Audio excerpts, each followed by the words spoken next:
我穿成了一个半吊子系统，只能改变主角人生轨迹中的一个字。我兄弟穿成了被虐到自杀的真少爷那天，假少爷刚要哭，被我改成了笑；刚要钻怀里，被我改成了钻当下。没错，我这个系统就是要把这帮人全都整疯，因为这本虐文的结局，我兄弟会被他们全家厌弃，最后绝望自杀。我必须救他。我靠，这不是我刚给你吐槽的脑残虐文吗？义父，快改剧情救我！我可不想当窝囊废草包男主。正当我绞尽脑汁研究剧情时，兄弟已经被萧氏夫妻带回到了别墅大门前。贾少爷萧楚生哭哭啼啼扑上来道歉，身后还跟着男主的亲姐萧如烟。哥哥，对不起，都怪我占了你17年的宠爱，你原谅我好不好？不等兄弟反应，他惨叫着朝后倒去，正好被身后的萧如烟扶住。哥哥，你为什么推我还骂我去死？呜呜呜！他哭得撕心裂肺，仿佛受了天大的委屈。混账！弟弟好心给你道歉，你这是干什么？这件事也不是他的错，别把你在孤儿院没家教的那套带到家里来。我心中冷笑，果然是愚蠢又偏心的一家人，难怪原文男主会被贾少爷一步步诬陷逼死。我赶紧调出后续剧情，上面写的是嘴笨的萧泽宇反应过来后，连忙辩解。我抬手将嘴笨改成了嘴笨。下一秒，只见兄弟开启了毒舌反击。碰瓷是吧？我根本没碰到你，也没骂你。这贾帅动作比我打瓦的延迟还夸张。你亲生爹妈不会是干厨子的吧？生下你这么个会甩锅的玩意！还有你们，明明是我的亲生爸妈，监控都不看就偏心他，真是老太太进被窝给爷整笑了。我都没家，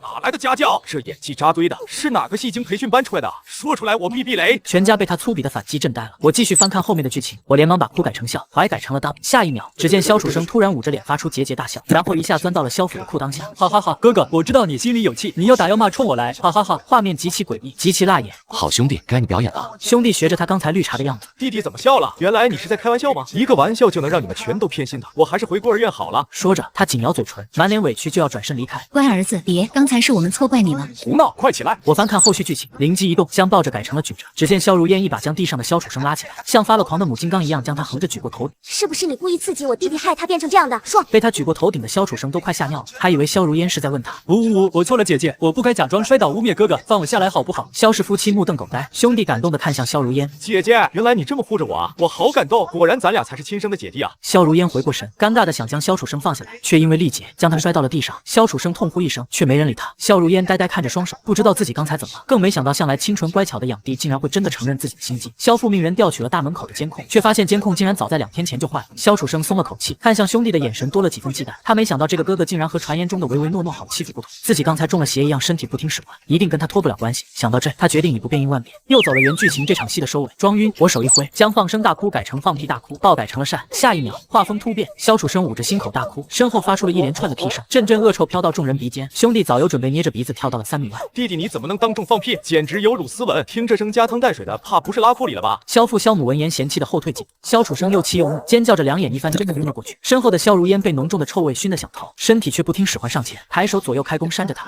脸颊火辣的疼痛让萧楚生又清醒过来。萧如烟边干呕边扇，弟弟你怎么了？别怕，姐姐这就送你去医院。萧楚生被他扇得整张脸肿成猪头，泪水与鼻血横流。混账！打你弟弟做什么？两人喊来司机，将萧楚生送去了医院。萧泽宇，你个瘟神一回来家里就乱了套，我要劝爸妈把你送走。萧如烟无能狂怒，丢下这句，抬腿追去了医院。剧情再次出现，萧泽宇被留在家里，萧如烟因策发短信交代管家，不准给他吃的和钱。我清点一下，将不准改成了只准。管家回复明白。随后管家礼貌地将兄弟迎进家里，吩咐保姆准备高级料理，还往他手里塞了萧如烟的黑卡副卡。还得是你啊，好兄弟！原文里他们在医院陪了3天，男主差点被饿死在家里。吃饱喝足后，兄弟对镜看向男主的豆芽身材，真可怜。虽然瘦了点，但比那个死绿茶顺眼多了。第2天，他拿着黑卡胡吃海塞，还去全市最豪华的购物中心买，衣服领带拉了几车，还在拍卖会给自己拍了几只价值千万的手表。第3天，他约了护理上门做脸，还请了专业的造型团队来设计外形。晚上，全家陪着贾少爷出院回来了，一进门就看到身穿高定奢牌，端着红酒的兄弟正坐在客厅听钢琴曲。此刻的他已经彻底成了豪门少爷该有的样子。萧父萧母眼里满是惊艳，萧楚生却妒火中烧。哥哥，你身上这套西装真好看，我记得杂志上写的要70多万呢。原来爸爸妈妈给了哥哥这么多零花钱吗？也对，毕竟他才是你们的亲生儿子。两人这才惊觉他们根本没给过兄弟零花钱，正要皱眉问他时，兄弟抢先一步对萧如烟嬉皮笑脸道：“谢谢姐姐给我的卡。”萧如烟心头一跳，连忙拿出手机翻看之前的短信，发现果然是他打错了字。还是如烟心细知道疼弟弟啊！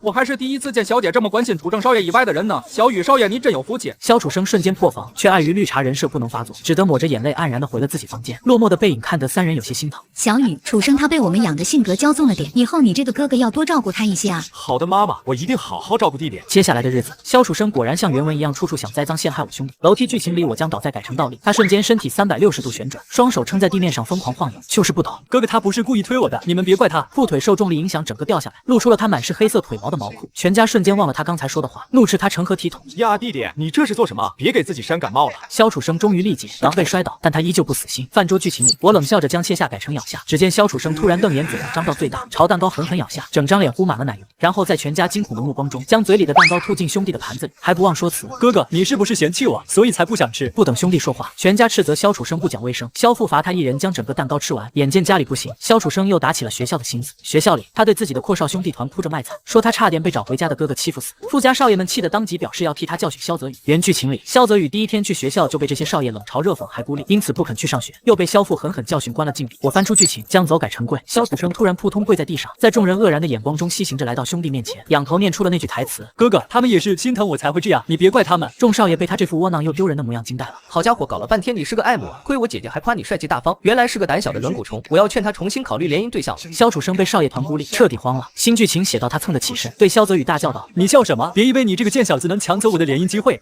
真是土狗大宝哥屎吃多了。我将大叫改成狗叫，下一秒萧楚生蹭的起身，对着我兄弟愤怒张嘴：“汪！弟弟，你在狗叫什么？你别急，我先下个狗语翻译器。”萧楚生惊恐捂脸，尖叫着逃了。接下来的几个月，萧楚生乖了许多，每天吃完饭就把自己关回房间，神叨叨不知道忙些什么。由于剧情改变，萧家人对兄弟不再像原文那样偏心和排斥，反而都在用心弥补他。萧父会拉着他去公司参观，还请各种人叫他管理。2天半后，兄弟和萧楚生的18岁成人礼终于到来。白氏集团的大小姐白宁冰一袭高定礼裙，优雅亮相。原剧情里，只因为他用欣赏的眼光多看了萧泽宇几眼，萧楚生便破防要给萧泽宇下绊子。我调出原剧情，上面写道：萧楚生拉着萧泽宇在钢琴前坐下，伸出骨节分明的手搭在琴键上起奏，著名的李斯特钟流淌入众人耳中。就我啊，义父，我可不会弹钢琴，弹棉花还凑合。我尖笑着将手改成了脚，只见萧楚生原本搭在琴键上的双手突然不听使唤，撑在了琴凳两边，双脚胡乱在琴键上猛然按动，一首李斯特钟被他用脚弹得稀烂，全场鸦雀无声。萧楚生羞愤欲绝，却怎么也停不下来。兄弟惊讶起身：“弟弟，你这是什么意思？用脚弹是看不起我吗？就算你不喜欢我，也不能大庭广众这样侮辱我啊！”萧府气得脸色铁青，朝台上的萧楚生怒喝：“逆子，还不快滚下来，丢人现眼！”萧楚生都快急哭了，可剧情影响下，他双脚死死粘在琴键上。萧如烟连忙冲上去想强行制止他，却被他一脚踹下了台。直到整首曲子结束，萧楚生才如虚脱般倒在了台上。萧府在台下彻底黑着脸，遣散了宾客，然后狠狠扇了萧楚生几巴掌，将他关了禁闭。与此同时，我惊奇发现后续剧情全部成了空白，只有一行字在闪烁：主线剧情变更为未知，改文系统已进化，可改内容由一个字变为整段。经过生日宴一闹后，白宁冰对萧楚生彻底没了好感，转而开始对我兄弟示好，就连他弟弟也在学校开始姐夫长姐夫短叫他。看白家的意思，应该是要选小雨联姻了，要不等订婚后给他些股份吧。隔着书房门偷听的萧如烟眼里闪过恶毒的光芒。当晚，兄弟刚从校门口出来，就被人从身后用沾了迷药的毛巾捂住了口鼻。不好，如果他失去意识，我就没能力改剧情了。我焦急呼喊，兄弟却还是彻底晕了过去。他被拖上车后，我看到了萧如烟和萧楚生狰狞的脸。小人，原来你是靠系统才把我害成这样的，我已经有对付你的办法了。原来过去几个月，萧楚生不是学乖了，而是偷偷在观察兄弟。他甚至很变态的在兄弟卧房的浴室花洒里装上了监控，兄弟再谨慎排查也不可能发现这个细节。于是他泡澡时无聊，可我隔空聊天的内容全被萧楚生听了去。好在我俩平时还是以内心沟通为主，所以萧楚生只知道我这个系统的存在，却不知道发动前提是什么。于是生日宴前，他提前跟萧如烟通气，将这个秘密告诉了他，然后不惜以身为饵，主动提出要和兄弟4手连弹。萧如烟并非为了救他才冲上去的，而是为了验证这些被我改掉的剧情是不是直到做完才能停下。如果是这样的话，可以反向说明另一个问题，那就是我这个改文系统并不能修改已经开始发生的事，所以他们不再靠近兄弟。萧楚生说是被禁足，实则在房里继续监控。萧如烟更是时时刻刻派人盯着兄弟的动向，只等打他的猝不及防。可学校里白宁冰他弟弟一直跟前跟后替姐姐献殷勤，两人没有下手机会。直到今天，兄弟拒绝了司机接送，说和白宁冰有约，而白氏集团临时有个重要会议，白宁冰没有及时来接他，这才被他们逮到落单的兄弟。姐姐，只要我们速度够快，他的系统就发挥不了作用了。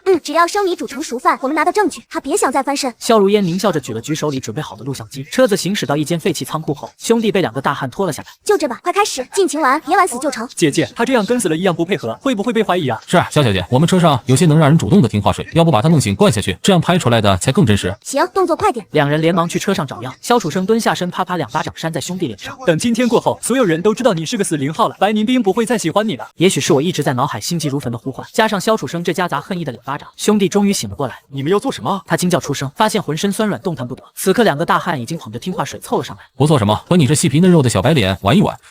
我连忙翻看剧情，发现进度条还在加载，才到80%。就在我心急如焚时，萧如烟冷声制止了两人。等下，让我先出去。说完，他扭头把录像机递给萧楚生。太辣眼，我就不看了，你记得拍清楚。萧楚生兴高采烈地接过录像机，点头。萧如烟起身走出了仓库，然后两个大汉又将兄弟的嘴捏开，要给他往下灌药。千钧一发之际，我眼前的剧情终于加载完成了。我赶忙将萧泽宇改成了萧楚生。下一秒，两个大汉突然起身调转方向，看着萧楚生红了眼。你们动作快点啊！看我干什么？他催促的话还没说完，就被前面的大汉冲过来，粗暴地捏开了嘴。另一个大汉将药灌进了他嘴里，防止他吐出来，还贴心地捏住了他的鼻子。萧楚生挣扎着反抗，不过2分钟便眼神迷离地开始解一口。下一段剧情浮现在我眼前，我连忙挥手改剧情。两名歹徒被他的模样吓了一跳，转身就想跑，却被门口的萧如烟拦住。这么快就完事了？我可以进去了吗？两名歹徒连连点头，然后跑得飞快。萧如烟进去后，剧情瞬间逆转，萧楚生突然调转方向，扑向了萧如烟。呀！毫无防备的萧如烟被他扑倒。弟弟，你怎么了？快放开我！此刻剧情再次出现，于是我手一挥修改了剧情。刚才还在尖叫的萧如烟立刻发现自己身上的衣服就像洋葱一样一层层包不完，她颤抖着想用手机拨通求救电话。仓库外却传来一道焦急的呼喊声：“小雨，你在这里吗？”来人正是白宁斌，他身后还跟着萧父。原来两人是一起开的合作会议。会议结束后，白宁斌刚开机就接到了妹妹的电话轰炸：“姐，不好了，有人说在校门口看见萧泽宇被掳走了。”白宁斌和萧父骇然，连忙调取监控，这才一路追查到这里。两人冲进来看见里面的场景时，瞬间惊呆了。剧情又出现在我眼前，我抬手将剧情改了一遍。萧泽宇此刻已经脱离了麻醉，冲白宁斌指向还在地上的两人道：“他们两个绑我来这的，还差点让人给我下药侮辱我的清白。那俩歹徒也不知道怎么就把药给萧楚生灌下去，然后跑了，快报警！”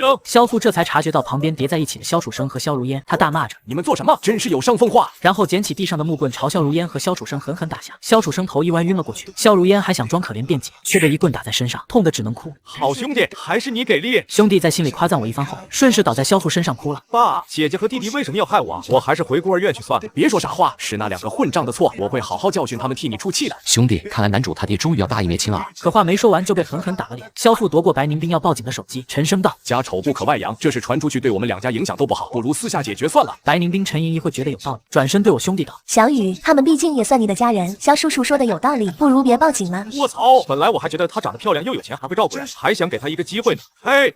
真下头，兄弟快改剧情惩罚他！我迅速调出后续剧情，抬手刷刷改动。兄弟痛快地扇了白宁斌一巴掌，然后夺过萧父的手机拨通报警电话。喂，警察叔叔，我差点被亲姐姐和养弟绑架，请你们快来救我！一旁的萧父急得干瞪眼，张嘴却变成了好儿子，干得漂亮！说完，他就惊恐发现自己竟然行为不受控制，像见鬼一样盯着兄弟，不敢再轻举妄动。白宁斌本就觉得这事对他影响不大，更害怕兄弟真的讨厌他。小雨，他们能做这种事就没把你当家人看，报警是对的。兄弟翻了个白眼，在心里对我吐槽：墙头草更下头了。警察来得很快。萧如烟和萧楚生都被押上了警车，因为有监控，那两个歹徒也很快被抓了回来。就在我们以为肯定能给萧楚生和萧如烟定罪时，却没想到两个歹徒在警局改了口。一切都是我们自己的计划，我们先挟持了萧楚生，逼萧如烟拿钱后，又想挟持他亲弟弟多敲一笔。他们3个都是被我们绑架的。这样一来，萧如烟给他们绑架我的赃款，竟然变成了他们绑架萧楚生的赎金，因为他们一直通过公共电话交流，警察也查不出具体通话。警官，爸爸，就是他们绑架了楚生敲我的钱，还想绑架小雨多敲一笔，却没想到我不肯拿钱，这才给楚生灌了那种药，想毁了我啊！他这个差点被侵犯的当事人也这样说，警方不得不重新考量，毕竟他才是首要受害者，被讹钱又差点被侵犯。爸，我不想哥哥被他们伤害，所以一直护着他，却没想到他们会逼我喝下药，想让我对姐姐犯下无法弥补的大错。我和姐姐都在尽力保护哥哥，却没想到会被他反咬我们一口。明明我们从来没惹过他，一直都是他在欺负我们。萧府终于想起来，自从兄弟被接回家后，家里发生的那些蹊跷事，好像每次萧楚生和萧如烟都会身不由己突然做一些奇怪的事。在废弃工厂时，他也身不由己顺着兄弟的话同意了他报警，幸好没让萧泽宇跟来，不然这姐弟俩说不定还真要被他送进去蹲大牢。于是，在警方没有证据的前提下，他花钱将萧楚生和萧如烟两人绑出来，然后听从了萧如烟的建议，带着一个道长冲回了家里。道长，自从他回到萧家后，我们家就怪事不断，请你治一治他。不好，兄弟，这道长被萧如烟买通了，要把你赶出家门。后续剧情也随着浮现在我眼前，我立刻抬手修改剧情。道长看向萧楚生和萧如烟，眼神突然狠厉，嘴里大喝一声：“他们2人怨气十足，所以才会出现先前那些诡异的行为和动作，并且今日他们还撒了弥天大谎，逃脱了本该属于他们的牢狱之灾。”萧楚生和萧如烟两人脸色瞬间变得惨白，他们想买通这个道长，将我兄弟彻底赶出家门，所特意安排这个道士提前说明萧家有问题。道长，他们是我养了这么多年的孩子，怎么会有问题呢？道长，你可要想清楚了再说。道长却被我修改的不吃这套。萧先生，我绝不会看错的，他们2人还差点犯下弥天大错，连累整个萧家。我且问你，他们2人是不是差点害得你的亲生儿子出事？您怎么知道这件事？明明只有他和白宁斌知道，因为他们2人身上的黑气沾染在了你们这个亲儿子儿子身上，就连你也被蒙蔽了。警局里面那2个不过是替死鬼罢了。听他连歹徒人数都能说出来，萧父彻底信了。萧如烟暴怒，还想说什么，却被他一巴掌扇开。求道长指点迷津。为今之计，只有你亲自将他们2人押回警局，让他们获得该有的惩罚，才会影响不到萧家的。要啊，爸爸，他就是一神棍，还是收钱的那种，不信你看。萧如烟掏出手机想给萧父看他给道长的转账记录，却发现转账记录竟然凭空消失了。是